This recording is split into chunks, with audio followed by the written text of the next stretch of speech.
Can anything help bring the market a little bit higher? How can we focus the market back on what's going on at the corporate level?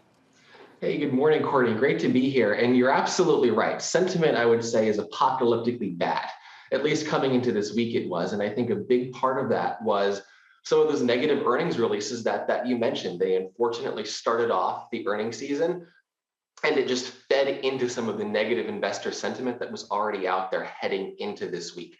But on the flip side, earnings, like you mentioned, have been very positive. I think that's missing from the narrative, and we need to flip that a little bit because by and large, earnings have been good. And what I point out to our clients is that it's not just earnings that have been beating, but it's the corporate profit margin. Net profit margins for companies within the S&P 500 is coming in better than expected. I think right now we're at about 12.3%. And so it's showing that companies by and large are navigating the inflationary pressures well. Their consumers are doing well. And that's something that we need to be optimistic about. So there's definitely opportunities in the market. And I hear your point, and I can understand the numbers when you really dig into the details and you're seeing some good profitability from companies. But does it really matter to your clients if at the end of the day, their portfolios just keep moving lower and lower? I mean, as an investor, what are we supposed to be doing right now when we get information that should seemingly be good, yet stocks just move lower and lower? I think that's exactly what I've been doing over the past, call it month. We've been out seeing clients. We have institutional pensions all the way to financial advisors. And the main message that I've been giving is you came into this year with a plan.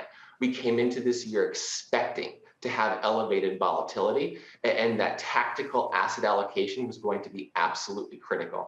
And just because the overall stock market is more volatile, there's the market of stocks, actual individual stocks are presenting some really good opportunities. So underneath the surface, we've seen a lot of good stories, and there are companies that have been bucking the trend and doing well. And some of the areas that I preferred, including high quality information technology, that's been holding up better on a relative basis, certainly not great. And I think there's definitely room for improvement given the earnings we've had, but also healthcare.